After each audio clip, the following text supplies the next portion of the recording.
नमस्कार एमपी, दिन भर आप देख रहे हैं और आपके साथ मैं हूं पुनीत। चलिए खबरों की करते हैं शुरुआत। और सबसे पहले बात नगर निगम और नगर पालिका अध्यक्ष उपाध्यक्ष के निर्वाचन को लेकर, परिषद बनाने को लेकर, नगर पालिका अध्यक्ष बनाने उपाध्यक्ष बनाने को लेकर जोड़ तोड़ की सियासत तेज है। नगर सरकार के लिए गुना, ग्वालियर, मुरैना से लेकर दमोह और कई नगर पालिका में दोनों पार्टियां अपनी बाड़ेबंदी करने में जुटी हुई हैं।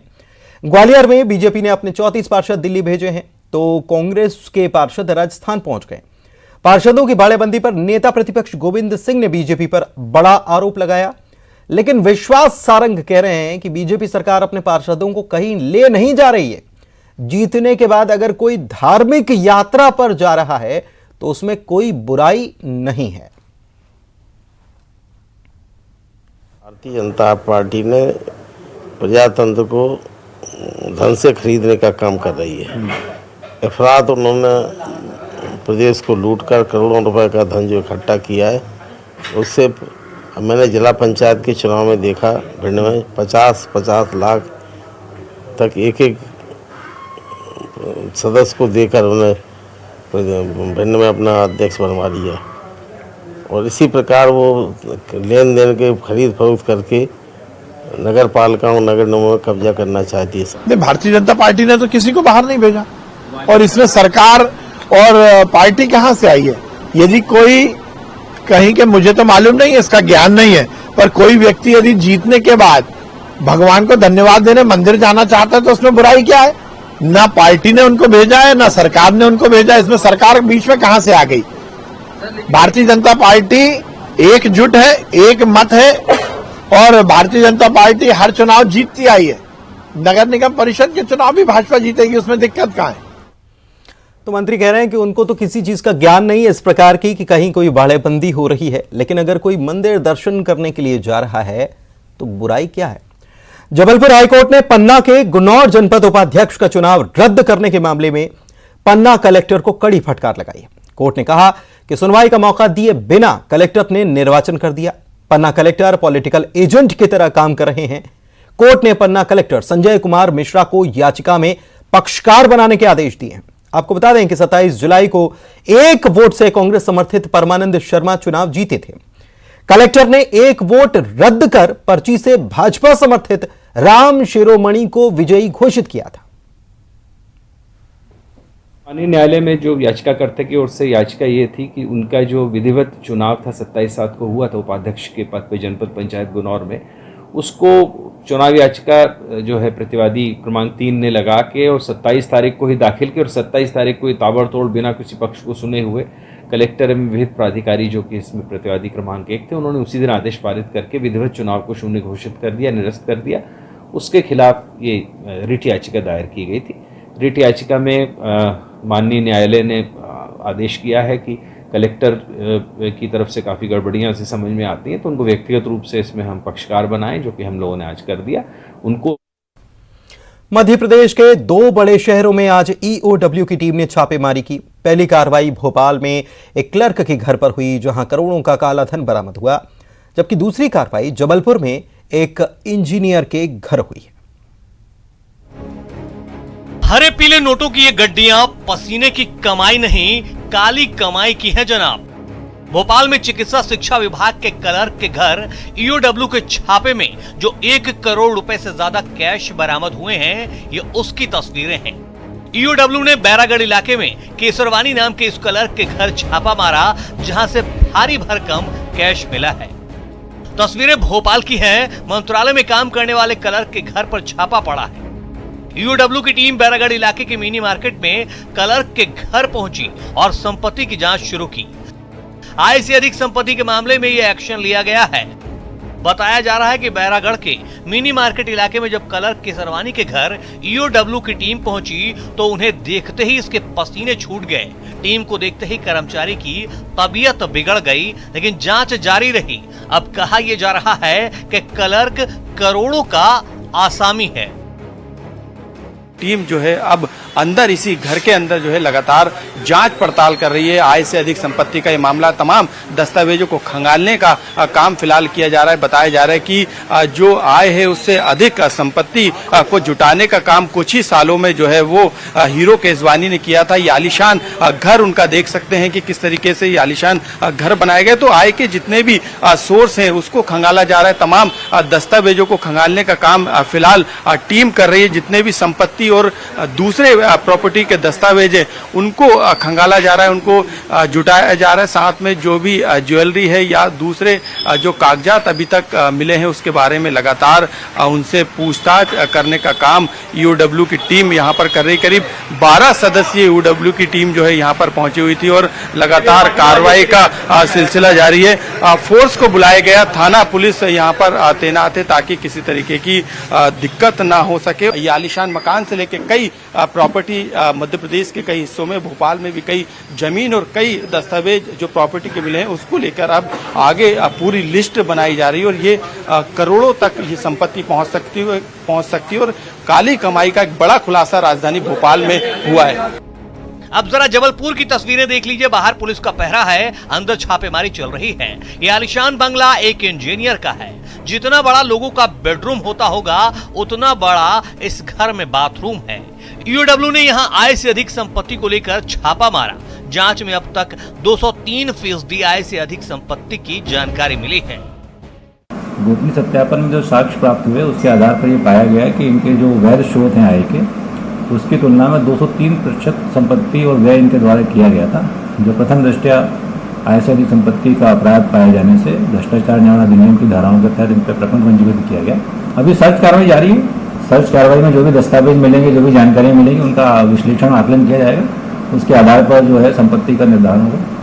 भोपाल और जबलपुर में ईओडब्ल्यू की कार्रवाई को लेकर सरकारी कर्मचारियों में हड़कंप है और होना भी चाहिए, क्योंकि जो पाक साफ हैं उन्हें किसी जांच और कार्रवाई का डर नहीं। लेकिन जिसने काले धन से अपनी तिजोरी भर रखी है वो देश की अर्थव्यवस्था को और गरीबों के हक को दीमक की तरह चाटकर खोखला कर रहे हैं। काले धन के ऐसे धन कुबेरों पर शिकंजा कसना लाजमी है। Bureau report, news 18 Madhya Pradesh, Chhattisgarh. Gwalior में लोकायुक्त की टीम ने सहकारिता विभाग के निरीक्षक को 15,000 की घूस लेते पकड़ा है। निरीक्षक केशव टंडन पर सोसाइटी के सेल्समैन को रीज्वाइन कराने के लिए 50,000 की रिश्वत मांगने का आरोप है। आपको बताएं कि पिछोर की प्राथमिक शाख सहकारी संस्था मर्यादित के सेल्समैन आफ्ताब खान ने 2 दिन पहले लोकायुक्त में शिकायत की थी, जिसमें उसने बताया कि 7 जुलाई को सहकारिता निरीक्षक केशव सिंह टंडन ने सेल्समैन पद से उसे बर्खास्त किया था। इस मामले में विभागीय जांच के बाद रीज्वाइनिंग करने का आदेश भी मिल गया और फिर रीज्वाइनिंग के लिए निरीक्षक ने उससे ये घूस मांगी। 15,000 रुपए उन्होंने आज मांगे थे। वो 15,000 रुपए देते हुए अभी इनका जो कार्यालय है उपायुक्त सहकारिता जिला ग्वालियर, उस कार्यालय में इनके कब्जे से 15,000 रुपए जब्त किए गए हैं और इनके विरुद्ध भ्रष्टाचार निवारण अधिनियम की धारा 7 के अंतर्गत अपराध पंजीबद्ध किया गया है और विवेचना की है। जबलपुर से बड़ी खबर आपको बता रहे हैं। अस्पताल अग्निकांड में बड़ी कार्रवाई हो गई है। सीएमएचओ का निलंबन आदेश जारी कर दिया गया है। डॉक्टर रत्नेश कुरारिया का निलंबन आदेश जारी हुआ है। सागर क्षेत्रीय स्वास्थ्य कार्यालय अटैच उन्हें किया गया है। अग्नि हादसे में सीएमएचओ की लापरवाही सामने आई थी। बता दें आपको कि मुख्यमंत्री शिवराज सिंह चौहान ने कल ही निलंबित करने के निर्देश दिए थे। क्षेत्रीय स्वास्थ्य संचालक को सीएमएचओ का प्रभार मिल गया है। डॉक्टर संजय मिश्रा को सीएमएचओ का प्रभार दिया गया है। तो यह बड़ी खबर इस वक्त जबलपुर से आपको बता रहे हैं।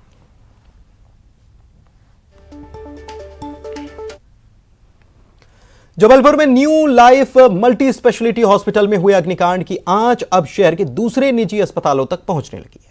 लोगों में इस घटना को लेकर आक्रोश बढ़ रहा है। कुछ लोगों ने आक्रोश जाहिर किया, मदन महल इलाके के निजी अस्पताल में पथराव किया। लोगों के गुस्से को देखते हुए अस्पताल के कर्मचारी अस्पताल बंद कर वहां से भाग निकले। पथराव करने वाले लोगों का कहना है कि शहर भर में गली गली अस्पताल खुल रहे हैं, लेकिन शासन प्रशासन इनकी जांच नहीं कराता। इन अस्पतालों पर नियमों का उल्लंघन करने पर सख्त कार्रवाई होनी चाहिए। शहरों में कुकुरमुत्तों की तरह अस्पताल जो खुल जाते बिना मापदंड के, बिना नियमों को ताक रख पाएगा, तो हमें एक अंदेशा था कि ऐसी घटना घट सकती है। और जो आज कमीशन खोरी हो रही है मेडिकल अस्पताल सब, तो उसका परिणाम स्वरूप जो घटना घटी है वो उसी का परिणाम स्वरूप जो उस दिन घटना घटी है उससे हम बहुत व्यथित है, चिंता है। बड़ी खबर बुरहानपुर से, जहां की ग्राम पंचायत एमा गिर्द में ग्रामीणों को 4 महीने से राशन नहीं मिला। अनाज नहीं मिलने से लोगों का गुस्सा फूट पड़ा, राशन दुकान पर हंगामा किया। हंगामे के बाद ग्रामीण कलेक्टर दफ्तर पहुंचे, दुकान संचालक जयंत पटेल की शिकायत की। उनका कहना है कि दुकान आए दिन बंद रहती है, अनाज का स्टॉक न होने का बहाना बनाकर संचालक अनाज नहीं देता। खाद्य विभाग ने कहा है कि शिकायत की जांच कर जांच प्रतिवेदन बुरहानपुर एसडीएम को दे दिया गया है। जो आदतन अपराधी होता है वो किसी भी कानून को नहीं मानता, वो तो बस अपनी मनमानी करता है। ऐसा ही अपराधी जबलपुर में अपनी सजा काट कर बाहर आया और वापस उसने वही घिनौना अपराध किया जिसकी सजा वो काट कर लौटा था।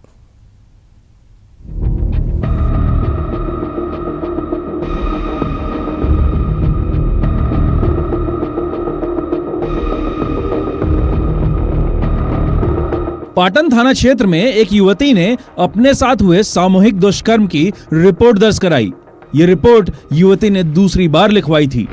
एफआईआर के मुताबिक आरोपी ने 2019 में युवती के साथ दुष्कर्म किया था, जिसकी सजा वो काट रहा है। हाल ही में आरोपी जमानत पर जेल से बाहर आया और बाहर आते ही युवती पर केस वापस लेने का दबाव बनाने लगा। आए दिन वो युवती को केस वापस लेने के लिए धमकी देता। जब पीड़िता ने केस वापस नहीं लिया तो आरोपी अपने दोस्त के साथ युवती के घर पहुंच गया, उसके साथ मारपीट की। इतना ही नहीं, जब युवती नहीं मानी तो वो अपने दोस्त के साथ एक बार फिर युवती के साथ उसी वारदात को अंजाम दिया जिसकी वह सजा काट रहा था। वारदात को अंजाम देने के बाद आरोपी और उसका दोस्त दोनों फरार हो गए।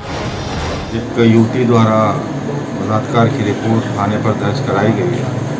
यद्यपि घटना के 1 महीने बाद उसके द्वारा थाने पर रिपोर्ट दर्ज कराई गई है और उसका घटनाक्रम इस प्रकार से है कि एक आरोपी जिसने इसके साथ 2020 में बलात्कार किया था और अब पुनः उसके साथ उसके घर में जाके उसने रेप जैसी घटना कारित की है, जिसकी रिपोर्ट के आधार पर हमने अपराध पंजीबद्ध किया है और लगातार अपराधी की तलाश कर रहे हैं। वारदात की जानकारी मिलते ही पुलिस ने आरोपियों की तलाश शुरू कर दी है और टीम बनाकर आरोपी के संबंधित ठिकानों पर छापा मार रही है। लेकिन इस वारदात से यह स्पष्ट हो गया कि आरोपी को कानून का कोई खौफ नहीं है।